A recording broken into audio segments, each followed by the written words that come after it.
Welcome back in. Welcome back in. It's your boy Mike coming back at y'all, man. Week 17 as we prepare to host the Tampa Bay Buccaneers. And of course, the win against the Rams, knocking them down one more peg in the division, thanks to a 49ers win as well. And Tampa, yes, they have secured the NFC South title. So at this point, they're just playing for potential positioning in the playoffs as far as those division winner seedings go, while we just look to take care of business and continue this hot streak offensively and hope to see a little bit more improvement from the defense, as we have been allowing quite a few points over the last few games. But first things first, let's go ahead and take a look at the playoff picture. And as you see, Arizona still holding on to that number one seed, and we have seen the Eagles retake the division lead in the NFC East from Dallas thanks to their head-to-head win against them. And this means that the Cowboys are going to have quite a long road if they are going to have any hope of securing that division title, as they're a game behind with 2 games to go and have been swept. So Philly just needs to take care of business in one of the next 2, and they will be good to go. The Bills did take down the Jets as well to come within 1 game of them for the AFC East. So it'll be really, really interesting over these last 2 weeks to see these teams jockeying for playoff position. And of course, we did have 2 players of the week. Amani Harris getting 11 tackles, a pick, and a fumble recovery. Rashad Bateman going absolutely nuclear. 15 catches for 351, a new NFL record, topping the previous high of 336, and then tying his teammate Trey McBride from the game earlier against the Rams with 6 touchdowns of his own. And we do have a scenario coming up today, immovable object. They're asking us which part of the defense we feel like we'll be able to have better success against. And we're going to go with old reliable with the running game. Of course, they do have Vita Vea, but we do think that ultimately the way that their roster is constructed, it would just be a little easier to go ahead and get that on the ground versus through the air. You know, still hoping to see Glenn Roberts continuing production, continuing command of the offense, but it won't be easy. And of course, still without Rondale Moore, unfortunately, he is not slated to return until Wild Card Weekend, which, of course, we will not be partaking in. Well, hopefully that is, because, you know, we do still have to take care of business in one of our last 2, assuming that Philadelphia does win out, because, of course, should we end up with the same record, Philadelphia would get the 1 seed due to their tiebreaker when they absolutely clobbered us earlier this season. But just got to focus on the game in front of us for now. We're 1 game away from officially clinching the 1 seed. It would be the first 1 seed that we've ever gotten under head coach Mike White. So certainly going to be looking forward to that. Want to be able to, you know, have home field advantage, be in the comfort and safety of State Farm Stadium in Glendale. But the Bucs are not going to make it easy. You know, they do still have a chance, an outside chance of getting as high as the number 2 seed. You know, of course, they would have to win out, hope the Eagles lose out, or, you know, whatever it might be when it comes to Dallas. And, yeah, you know, as here goes Amani Hunter finally pushing into that 70 club with this upgrade right here. And he's been a big part of the reason we've been able to stay competitive as well. You know, he has a touchdown in both games, 2 last week, as a matter of fact, since taking over for Rondale Moore in the slot. And, yeah, going to be looking for more of the same from him. But let's take a look at these Buccaneers, man. Devin White, unfortunately, going to be out with a dislocated wrist. And his speed and just presence in the middle of the field definitely going to be something that they're going to miss. But he is not the only guy on the docket. Also missing safety Antoine Winfield, one of the best players, if not the best player on this defense, now getting towards more veteran territory. One of the best zone coverage guys in the league, has the speed to match and can lay quite the boom. You know what I'm saying? If he's able to get a clean contact on you. So definitely going to be looking to take advantage of him missing in their secondary. But they are also going to be without young running back Rachaad White, now 26 years old, so I suppose he's not overly young anymore. But we know how shifty and elusive he can be. We've seen him in real life be a threat out of the backfield. If the Bucs could ever get their offensive line together in real life, from a run blocking standpoint, certainly would think he'd be able to blossom a little bit more. But Jared Goff, man, he is going to be the guy that everything starts off with. He signed a 3-year deal with the Bucs in the offseason, which was quite a surprise because their now second-year quarterback, Chandler Newby, did have a pretty good overall season for them, but I suppose that they thought they had a ceiling, weren't sure that that Newby would be able to fill in on what they hope could be potential championship aspirations. So they went ahead and brought in Jared Goff, who has very, very good accuracy. But if you can get him pressured, it will make him get a little bit more off kilter and, impact that. However, he does have protection from one of the best tackles in the league, one of the best overall offensive linemen in the league, with Tristan Wirfs. Of course, drafted to protect Tom Brady at right tackle, moved over to left tackle after Donovan Smith left for the Chiefs in that offseason. And he's one of the best pass blocking linemen in the NFL, still a really good run blocker as well. And he's also going to have Chris Godwin at his disposal. Now, Godwin, getting a little bit up there in age, 29 years old, playing as the first fiddle now to Mike Evans, Mike Evans now playing second fiddle to him, rather. Because of Mike Evans' age, he has declined quite a bit. Still a very good player, about 86 overall, but Chris Godwin definitely going to be in command of that receiver room. And they have another guy joining them, second-year receiver George Carey, another big-bodied frame at 6'4", 223. And I believe this guy is going to be who they look to replace Mike Evans with, down the line whenever that may come. Very similar build, very similar abilities as far as, speed, jumping. Now, of course, Mike Evans, a much better route runner at this point. However, Carey only in his second season, nowhere to go but up. Defensively, Vita Vea, 89 overall, now 30 years old. Seems like just yesterday when he was taken in the first round by Tampa. Just an absolute mountain of a man, 99 strength. And you would expect him to be able to be a little better at clogging these running lanes. Now, not that he isn't very good at that, at 340 odd pounds.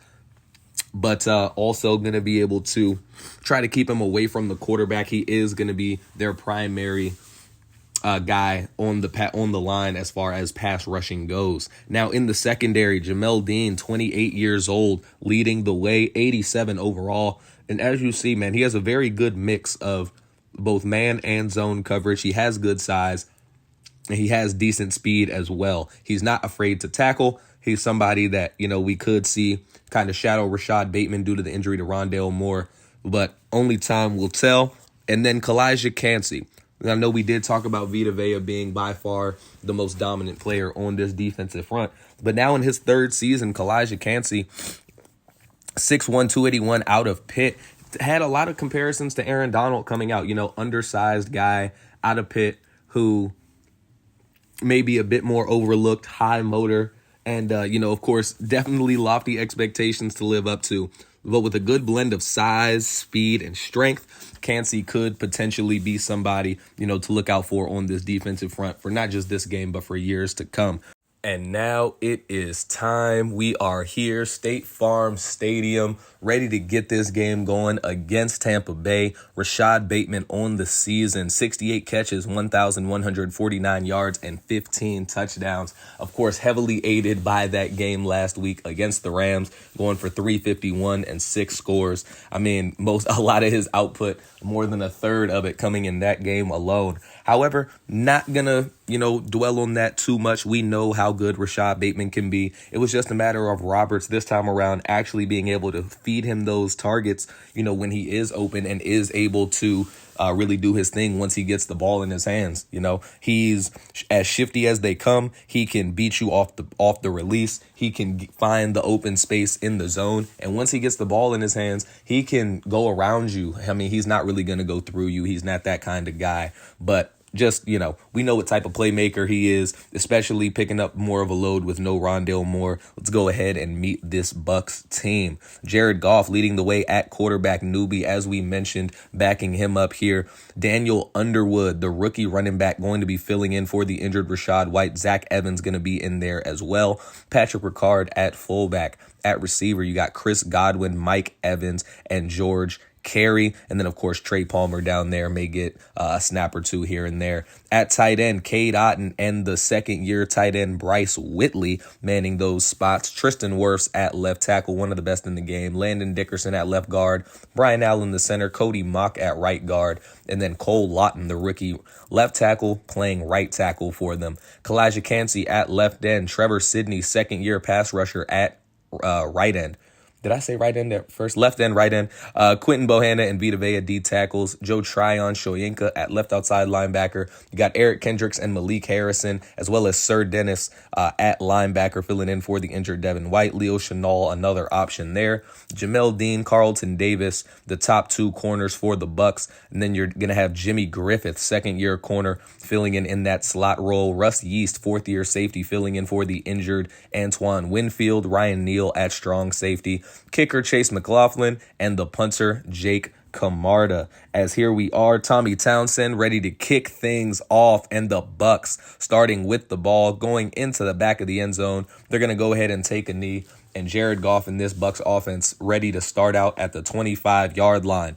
Goff on the season for a 10-5 Bucks team, 3,246 yards, 29 touchdowns, just 5 interceptions. I mean, that is incredibly impressive. Just 5 picks through 15 weeks of play. They're going to start things off with a run to the rookie Underwood, and he has, not a whole lot of space to work with. Just going to be a gain of 1 there, as you see, coming off of a game where he averaged under 3 yards a carry. Not really great for him, but they'll definitely be looking to build on that performance, as here he has a seam, and he's got 15 there after getting no gain on his first play. They have a first down now at the 41-yard line. Under center, Goff. He's going to drop back. They're going to hand it off to Underwood again, and he finds a hole. Really good blocking there from the offensive line, and he has another big gain, this time going for 20. Eerily similar to the first possession that the Seahawks put together with Kenneth Walker. I know you all weren't able to see that due to those unforeseen technical difficulties, but Kenneth Walker just came and looked like he got shot out of a cannon right from the opening play, as Chris Godwin getting his first touch of the ball game. And they're already at the 22-yard line, and here he is, Goff going to look for Godwin again, and has him, holds on through the contact.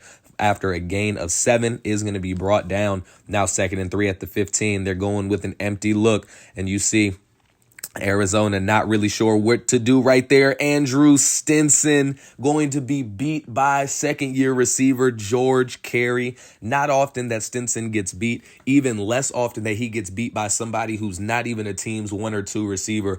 But George Carey showing off his swift route running ability there. Of course, we know he's not great at the route running, but if you give him a wide open lane to the middle like that, he's going to take it. Stinson bites on it this time around, and the Bucks strike first. It's 7-0.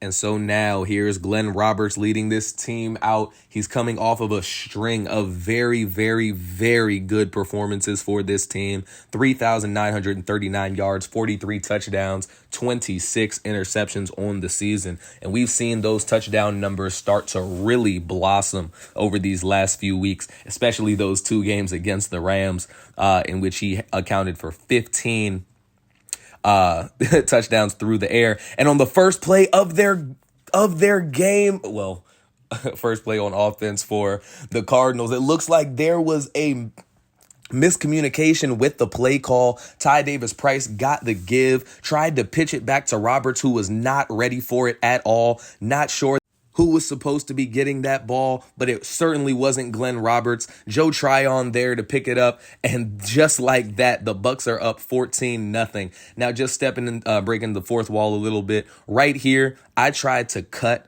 using LT, and I accidentally pressed left bumper instead of left trigger. So that's completely on me, of course. Unfortunate that happened, but, I didn't want to restart the game because of it. It happens. Players have miscommunications, and we're right back to it now. 1st and 10.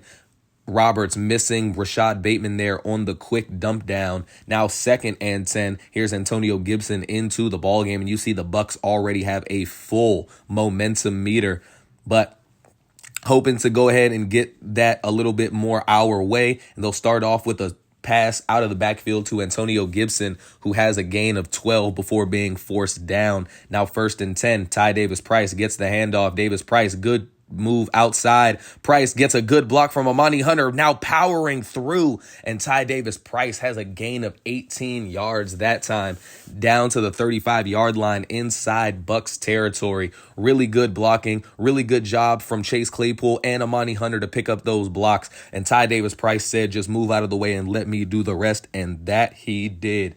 Now 1st and 10, gonna fake it. It's Glenn Roberts keeping it on the read option. He has some space, tries to juke, maybe not super wise to go ahead and do that as he takes a big hit. And the last thing we want is to see him go down right before the playoff run again. As here we go, 1st and 10, handoff, no, fake to Ty Davis Price, rolling, Roberts looking for somewhere to go, gonna dump it down to Elijah Higgins, who is gonna be hit at the 12-yard line out of bounds, but not before he picks up that 1st down. Here's Roberts trying to go quickly to Amani Hunter, but Kaylavon Chason closing in on that space quickly, leading to a 2nd and 10 now. Here's Roberts trying to squeeze one in there to Rashad Bateman. Maybe not the best place to go with that ball. He trusted Bateman, but Bateman, it was just too many Buccaneers around him. Now here we go, 3rd and 10, and pressure up the middle. He's going to be sacked. That's Trevor Sidney, 2nd-year pass rusher, getting back there, putting an end to this drive. A long loss of 14 yards.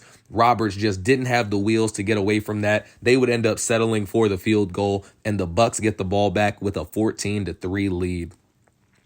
Now here we go. Bucs next offensive possession, already with 14 points on the board. The fake to Underwood, and he's going to go outside looking for K-Dot, and Lewis Seen not able to get there. Jalen Thompson can't bring him down, but Jalen Johnson does eventually get back there to bring him down, and that's a big-time play from K-Dot, and we saw something similar last week against the Rams when Jalen Johnson wasn't quite able to get in there to stop Njoku, and he had a pretty similar gain on a pretty similar play. Now 1st and 10, here are the Bucs once again. Goff looking right side, has a man. It's Otten again, once again. That's 2 catches in a row for the young tight end, leading now to a 2nd and 4. Already at the Arizona 35-yard line. Goff looking short, has a man. It's Mike Evans this time, who holds on despite the contact for a fresh set of downs. Now 2 tight end look. You see Mike Evans out there alone on the right side. They're going to fake it to Underwood again. He's taking a shot deep for Godwin, who had Andrew Stinson beat, but Goff just not able to get it on him. Very fortunate for the Cardinals. Stinson nearly giving up his 2nd touchdown of the game. Instead leads to a 2nd and 10. Underwood going to take the carry for about 6, and it'll be a 3rd and 4. If you're Arizona here, you definitely want to hold them to maximum of 3 points, as Goff has time, protected, nowhere to go, and Goff is going to be taken down. A swarm of Cardinals there getting into the backfield to make sure that he's not able to do anything with that ball, and Goff going to be sacked similar to how Roberts was, and that's going to also force them to settle for 3 points. Arizona now back with it, down 17-3. Play action fake to Antonio Gibson. Roberts trying to put one up there for Trey McBride, gets it right in the bucket, and McBride holds on through the contact. 12 seconds to go, should be the last play here of the first quarter. Ty Davis Price takes it outside. Davis Price cuts inside, tries to make another cut outside, not quite able to. Gain a 19 yards there for Ty Davis Price to end the first quarter, with the Bucs leading 17-3. And of course, thankfully for them, graciously gifted a touchdown on the Cardinals' first play of the game. First play now in the second quarter. Ty Davis Price gets it again. Davis Price breaks a tackle, but is going to be tripped up after a gain of 6. Now 2nd and 4. Gibson checked back into the game, and they're going to give it to him up the gut. Gibson tries to make a move outside, not quite able to make it happen, but does have a gain of 16, down to the 16 before being brought down by Carlton Davis. Now here we go. Trips look on the right-hand side. Here's Roberts dropping back, has a man short. It's Amani Hunter. And Amani fighting forward for a gain of 10, and it's a 1st and goal. They're going to go ahead and hurry things back up to the line. They like the look the defense is giving them. Quick hike there by Glenn Roberts. He's going short. Trey McBride right across the line. Touchdown, Cardinals. Trey McBride. Definitely saving his best as the years have gone on. Every single season so far, he's had more yards and more touchdowns. Still working on catches, is very, very close to crossing that threshold as well. But the Cardinals getting their first touchdown of the game. Now a 17-10 ball game here as the Bucs get back on the offensive end, and they're going to hand it off to Underwood again. Underwood has some blocking, makes some good moves, bouncing around defenders down to the 39-yard line. Now here we go. Bunch look right. Underwood still in the backfield. They're going to hand it off to him again. And this time he's going to be hit quickly by Jalen Thompson, who has him down after a gain of just 1. Now 2nd and 9, staying in the trips look. Has a man left side. It's Mike Evans. There is a flag on the play, though. We'll see what they call. Looks like it's going to be illegal contact by Zaven Collins. Bucks happy to decline that and hold on to that gain from Mike Evans, as here's Underwood with the carry. Lewis seen in pursuit, finally able to drag him down after a gain of 26, and Underwood already up to 82 yards on just 7 carries after having just 70 a week ago on 24 carries, as Underwood now going to get the dump down out of the backfield for a gain of 7, hit there at the 15-yard line. Now here's Goff taking it from under center, looking right side, has a man open. It's Otten again, who tiptoes down the sideline to the 4. 1st and goal, 4-yard line, and Arizona looking to go ahead and keep them out of the end zone. They're going to hand it off. Underwood, J-Ron Curse in there to bring him down, only going to have a gain of 1 there. Now 2nd and goal. You see they're going to a 3 tight end look. They're going to hand it off to Underwood again, who has space trying to fight forward, but J-Ron Curse in there again to make sure it doesn't happen. 3rd and goal. Just 1 more play that they need to get a stop on, but it won't happen as Goff connects with Chris Godwin left side quickly on the out route, and the Bucs are into the end zone offensively for the 2nd time this game, 3rd time overall. Chris Godwin, one of the top guys in the league this year, from a catches, yards, and touchdowns perspective, and he adds 1 more there. Bucks looking like they're in control, up 24-10 with about 4 minutes to go here in the first half, as Roberts getting one out quickly to Antonio Gibson, but he's going to be hit down by Ryan Neal all over it. Now Eric Kendricks, sorry. 2nd and 10 now. Roberts going to be blitzed, and Sir Dennis all over him to bring him down for Tampa's 2nd sack of the day.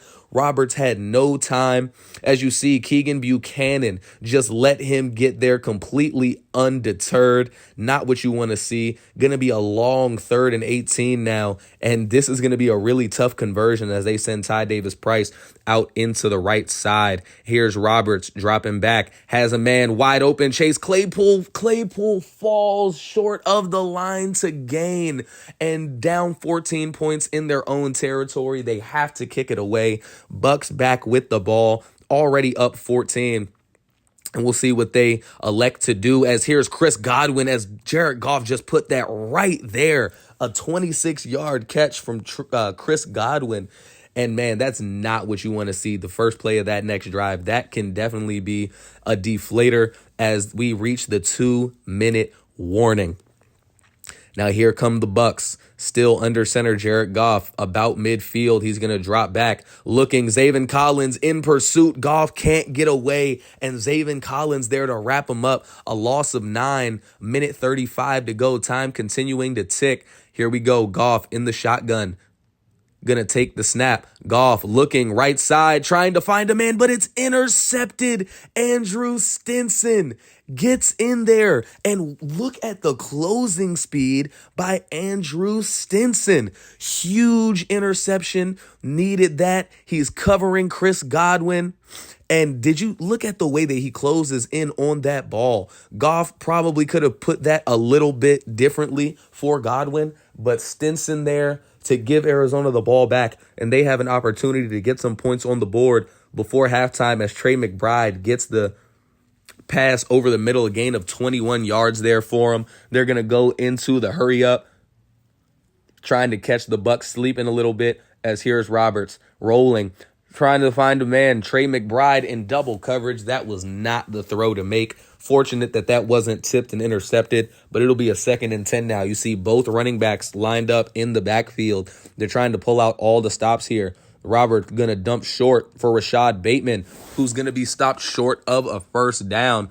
Going to be a 3rd and inches as Arizona uses their first timeout. Now 3rd and inches, the delayed give to Antonio Gibson, who does manage to squeak his way forward. They're going to go ahead and hurry things up once again, keeping Antonio Gibson in the game. Here's Roberts going quickly to Chase Claypool, who takes a huge hit there, but not going to be enough to force the ball out. They'll use their second timeout. Now 2nd and 2, 27 seconds to go. Has McBride, and again, man, just Roberts is putting out hospital balls for his guys. Not what you want to see. Play action fake. Here's Roberts rolling. Roberts gets a block from Trey McBride, and he's going to be hit out of bounds, so the clock will stop. And Arizona now just 8 yards away from getting within one possession here before halftime. And, of course, we do get the ball out of the half as well. Here's Roberts rolling. Doesn't see anyone. Tried to get one out there for Trey McBride, but going to be hit before he's able to make a good throw. 2nd and goal, handoff. Antonio Gibson makes one. My guy missed, but can't get around the other one. No more timeouts. 3rd and goal from the 1 yard line. And this may be 4 down territory, as here's Roberts. Roberts has pressure in his face and can't get one out there to Amani Hunter. They'll send out Cameron Dicker, want to take the guaranteed points versus potentially missing out and getting into the half, more behind the sticks than you already are. It'll be the Bucs with a 24-13 lead after the first half. Arizona not really having a whole lot of luck offensively, as they've had to settle for field goals on 2 separate occasions, and that one right there was a heartbreaker. As we take a look around the league, it's the Rams currently leading the Giants, both at 8 and 7. So this is a big battle as far as playoffs go. Tua, perfect completion percentage so far up to this point, while Kenny Sasser, the Giants' second-year quarterback, struggling a bit. In Tennessee, San Francisco falls to the Titans thanks to a 3-touchdown day from Trey Lance. 2 of those and 108 of his yards going to Treylon Burks on 8 catches. Brock Purdy just not able to get it all together that time around. In Seattle, it's Washington. And they're in a dogfight. Marcus Mariota, 9 of 16, 111 yards. Kenneth Walker with 2 touchdowns, continuing his absurd performances, it seems. And, man, that first half certainly gave us a lot to think about. We think that if it wasn't for that miscommunication on our first offensive play, we'd be right in there with them. Unfortunately, that is not the case. But we do get the ball out of the half, and we're going to start with Glenn Roberts under center. And, of course, going to start with the give to Ty Davis-Price, who tries to make a move to the outside, does fight forward for quite a bit. Gain of 5 there. Looked like he might not have had much more beyond 1 or 2. But after not much going on 2nd down, 3rd and 6, and they're going to hand off to Antonio Gibson. Risky call there, as 6 yards is a lot that you need to get that first down. But Antonio Gibson says no problem, gets it out to the 45-yard line for a fresh set of downs, giving Ty Davis-Price room once again to move. And Ty Davis-Price makes a move, tries to put his head down, not going to be able to get around the leg tackle, but is going to go ahead and hurry things up after getting them down to the 40-yard line. Here's Roberts looking quickly left side for Rashad Bateman, turns upfield, has just one man to beat, and he will beat him as he dives into the end zone for the Cardinals touchdown. And Rashad Bateman, now 7 touchdowns since the beginning of our game against the Rams. And man, you love to see it. Rashad Bateman is our best offensive weapon. You can fight with me about Ty Davis-Price. I would listen to an argument about either one. We love them both. We're glad that they're both on our team. But Rashad Bateman getting us into the end zone on just a quick out route. And now the 2-point conversion to come to try to make this a 3-point game. And we'll see what they can make happen here as Roberts making adjustments. And here's Roberts looking for Trey McBride, who's not going to be deterred. He holds on, and the Arizona Cardinals now within 3 of the Bucs. And now here's Jared Goff faking the play action to Underwood. Has a man. I was going to say Cade Otton, but that is not, in fact, Cade Otton. There might be Patrick Ricard, as a matter of fact. But now 2nd and 6. Again, the play action fake to Underwood. Looking deep, trying to find his man, Carey. Not going to be able to connect with him that time. Actually, I think Carey is who it was on that previous play. Sorry about that, y'all. Just had a little bit of a mini brain fart. Now 3rd and 6. Goff has time, looking downfield for Mike Evans, but he's going to be hit before the ball gets there. Jalen Thompson drawing the defensive pass interference. It'll be an automatic 1st down, and that is a 19-yard penalty. Definitely not what you wanted to see here, as 1st and 10. Goff going all the way back across his body, has Underwood, going to be forced down by Amani Harris. Good tackle there. 2nd and 7 now. Cade Otton, the lone tight end, handoff, Underwood. Underwood has some space, but going to be hit down at the 46 after a gain of 4, 3rd and 3, going back into that spread look, or empty look, rather. And here we go. This time, Thompson is going to be able to force the ball away. No flag. Arizona gets the ball back after forcing the punt, and Ty Davis-Price going to get the first carry of that drive. Just a gain of 1. Really good wrap-up there by Tampa. Now 2nd and 9. Going to give it to Ty Davis-Price once again. Ty Davis-Price makes a move on the outside, trying to beat his, run his way to the edge. Only going to be able to get about 13 there. 1st and 10, though, at the 38-yard line. Bunch look on the right. Going to get one out quickly to Amani Hunter, who's going to be forced down after a gain of 5. And look at Glenn Roberts, man. 12 for 19, 156, 2 touchdowns. Hasn't made the big mistake. 2nd and 5. Roberts looking across the middle. It's Chase Claypool who's going to be hit down at the 33. Really good throw there from Glenn Roberts. We've seen him miss that exact route plenty of times throughout this series, but makes it there. Now 1st and 10, 33 yards to go between them and the end zone. Antonio Gibson makes a good move outside, and he's going to beat them to the edge, and he has a gain of 18 yards. Antonio Gibson doing some heavy lifting on that play as he has them inside the red zone. Roberts dropping back, has Gibson again, once again trying to make something happen, and he does. Has about 8 yards down to the 7. Nothing much happening on 2nd down, so it'll be a 3rd and 2 here. Bringing Rashad Bateman inside, trying to get a little bit more space to work with on that outside as Roberts going to roll out. Roberts is going to be hit into the end zone by Vita Vea, but that is going to be a Cardinals touchdown. Glenn Roberts bringing his team back from down 14 points to take the lead, and this time around he does it with his legs. Really, really nice to see him utilizing that a little bit more in short bursts. As we said, we don't want it to be the main thing that he relies on, but he relies on it there to great effect, and Arizona now with their first lead of the ball game. Bucks back with it. Underwood getting the carry, hits the hole, has some space. Only going to get about 6 there. Thought he could have broken that off for a little bit more. Now 2nd and 4, going back to that empty look. And as you see, after during the knockdown of Zaven Collins, because we have full momentum, we are able to see the primary route of whatever it is that they're running. And I'm not going to lie to you, as Jalen Thompson in there to force the incompletion, giving the Cardinals the ball back. Having that as the momentum, that one particular one against the computer is just, I really would prefer that not be in there. If you're playing a user, by all means, I understand it, but it really just makes it too easy to defend when that's the case, because if you know the primary route, generally speaking, you can know the rest of what it is that they're running. As Amani Hunter, unfortunately, is going to be injured on the play. More news on that a little later. And I mean, just a small little rant by me. I don't want that particular momentum thing when I'm playing against the computer. I wish I could disable specific momentum-based things like that, as Trey McBride gets the give from Glenn Roberts. Really good throw from Roberts. Good catch from McBride to end the third quarter, with the Cardinals leading 28-24. And Arizona skunking the Bucks in that third quarter. Really good job from the defense and the offense to get into position to add on to the lead, but a bad throw there from Roberts leads to a 2nd and 10.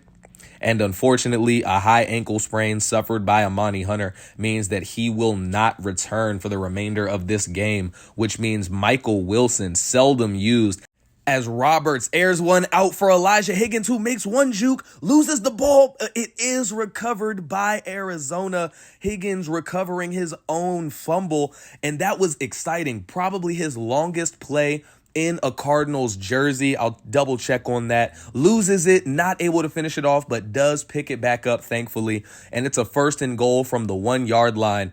And as I was saying, it'll be Michael Wilson, who's very rarely been used since the beginning of this franchise, who is going to have the opportunity to work out of the slot for the duration of the game, as Roberts looking quickly for Antonio Gibson, not going to be able to make it happen there. Now 2nd and goal, handoff, Ty Davis Price up the gut, and it looked like he didn't get in, but they are going to call it a touchdown. Ty Davis Price's spectacular season continues. He continues to climb the ranks for most rushing yards in a season, and he's very, very close to that top 5 now at this point. And they have an 11-point lead now, as the Bucks back on offense. First play of the drive doesn't really go anywhere, just a gain of 1. And with 8:30 to go here in the 4th, and with the offense not looking great, they're going to have to certainly go ahead and get some points onto the board, whether it be 3, whether it be 7 or 8.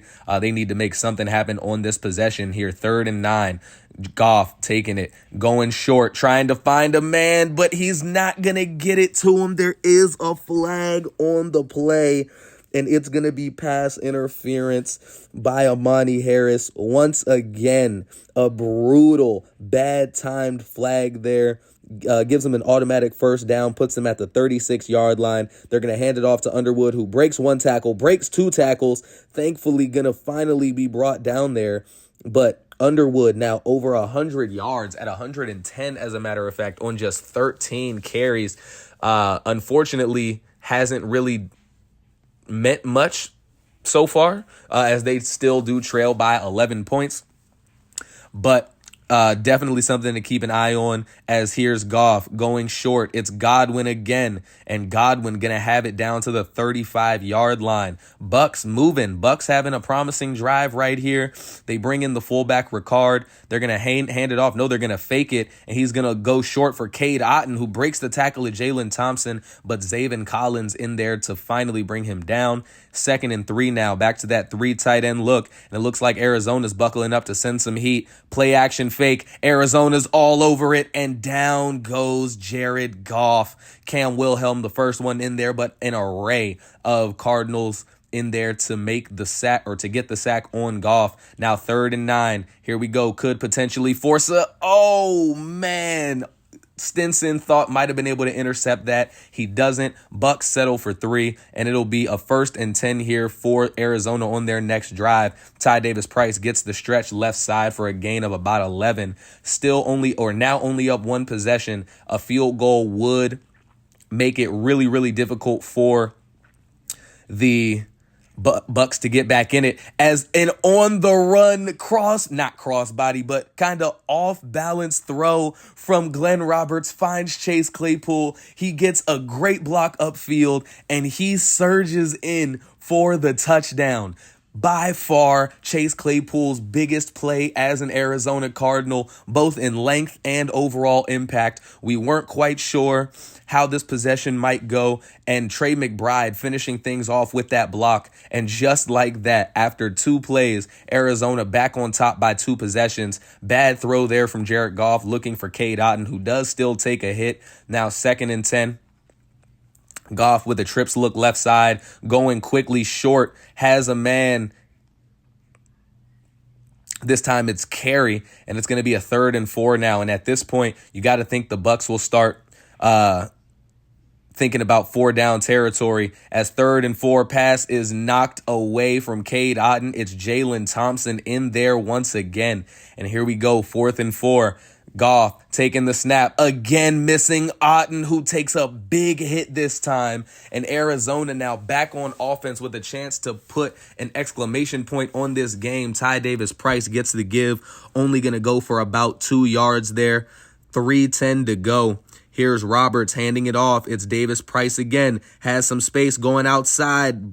Shakes around one defender down at the 20-yard line, right into the red zone. 1st and 10. Handoff. No fake. Roberts going to keep it himself on the read option. He's not going to be caught there. Makes a move inside, and he's into the end zone again. His second rushing touchdown now of the ball game. And Roberts has been doing it all. No turnovers for Roberts in this game, as he has been making the Bucs defense look silly here in the second half. Now, 1st and 10, 2:26 to go here for the Bucs, down 22 points. He's airing one deep, trying to look for Chris Godwin, but Andrew Stinson all over that to make sure that it falls incomplete. Now 2nd and 10. Here we go. Goff once again in the shotgun, trying to find some space, but he's hit down by B.J. Ojulari, and the ball is recovered by Arizona. And if it wasn't already over, that certainly has to put a seal on it, put a bow on it, whatever expression you want to use. Arizona now back on offense as Glenn Roberts, you see him there in the shotgun. Only 21 yards between them and pay dirt. As Antonio Gibson in the backfield, going to come along on the left-hand side of the formation. Roberts has it. Roberts, pressure in his face, trying to find Bateman again, had it there, but Bateman was just crunched in between 3 defenders, wasn't able to hold on to it. 2nd and 10, handoff, no fake from Roberts, rolling right. We've seen him use his legs plenty of times today, but this time he's going to just fire and hit Rashad Bateman for a gain of 18. Kaylavon Chason, unfortunately, going to be injured there. And 1st and 2nd down were not very successful at all, so on 3rd and goal, they're going to have another opportunity fresh out of the 2-minute warning. Handoff up the gut. Ty Davis Price not going to get there. Downed at the 1 and up 22, playing with house money. They're going to go ahead and hurry things up. Going to try to get one more handoff here. Handoff, Davis Price. This time he does get the blocks he needs, and he's into the end zone for the Arizona touchdown. And now, at this point, the game is over. Bucs went for it again on a 4th down, didn't get it, so we got the ball once again. Roberts rolling out again. This time he has Elijah Higgins, and this time Higgins does get into the end zone for the touchdown, and this 4th quarter has just become a massacre. And what could be the last play of the game, Goff, here he is, dropping back, looking left side, trying to find Mike Evans, but Jalen Johnson intercepts it, picks him off, runs underneath the route, and he's going to dive into the end zone to cap off this game. Couldn't have asked for a better execution there in that 4th quarter. The Cardinals just completely locked in all 3 phases: offense, defense, special teams. And you got to think, had the Bucs not been given that break with the bad pitch from Ty Davis Price to open the game, to open the Cardinals' first series, game might have not have even been as close as it once looked, as the Bucs scoring just 3 points in the second half, while Arizona puts up 56, including 41 in the 4th quarter alone, capped off by a Jalen Johnson pick 6. And man, that was just an immaculate performance all around. You see the team as a whole putting up 560 yards of offense, 232 on the ground, 328 through the air, 31 first downs. Did have the 1 turnover again. Wasn't, it was more our own fault, but 4 of 8 on 3rd down, 1 for 1 on 4th. Just really good game all around. 1 for 8 on 3rd down for the Bucs. Glenn Roberts, 21 of 32, 350, 4 touchdowns, no interceptions. This might very well be his best game all around that he's played in a Cardinals jersey. No turnovers, accounted for 6 total touchdowns, 4 through the air and 2 with his legs. Ty Davis Price going for 109 and 2 scores as well. Antonio Gibson getting in on the action with 74 yards. Underwood did have a pretty good good game with 110, but didn't matter ultimately. Chase Claypool leading the way, 4 for 111 and a touchdown. Of course, that long 64-yarder, one of the biggest plays of the game. Elijah Higgins having his best game as a Cardinal by a mile with 58 yards on 3 catches and a score. Could have had 2. The second-year man carried getting into the end zone as well to open the scoring on the day. Defensively, Jalen Thompson leading the way with 10 tackles. He was all over the field. B.J. Ojulari, 2 tackles for loss, 1.5 sacks. Few other guys getting in there on the sack party. Denario Stewart, half a sack. Jalen Johnson and Andrew Stinson getting those interceptions. B.J. Ojulari forcing that fumble. And then Jalen Johnson and Joe Tryon, of course, rounding things out with those defensive touchdowns. Darnell Washington going to be the only recipient of an upgrade after this game. He's up to a 75 overall. And, of course, the running game, as we predicted, did do very, very well. It says defensive tackle Ty Davis-Price, which I thought was interesting. Of course, he's not a defensive tackle, but definitely going to have a little bit more in his arsenal next week. +5 break carry. Break carry, +5 break tackle for the next game. And in the last game of the regular season, the Cardinals will be taking on the Seattle Seahawks. And I do just want to say, y'all, I mentioned earlier in the video about the Eagles-Cowboys. That has not been decided yet. They were both 11-4 going into the Week 17 game, and they play each other in Week 17. So I misspoke there, jumped the gun a little bit. But in this next game, man, it's going to be interesting to see how head coach Mike White decides to attack it. Of course, they have clinched the number 1 seed with that win. Means Philly cannot possibly catch them no matter what the outcome of their game against Dallas is. So will they elect to keep the hot hands in the game? Will they maybe give some more run to some of the younger guys, some guys that don't see the field as much? We'll see about all of that next week, including a really, really good end to the season for a lot of teams around the league. Be sure to like and subscribe should you feel so inclined. Thank y'all for tuning in. I'll catch y'all next time. Have a great day and peace.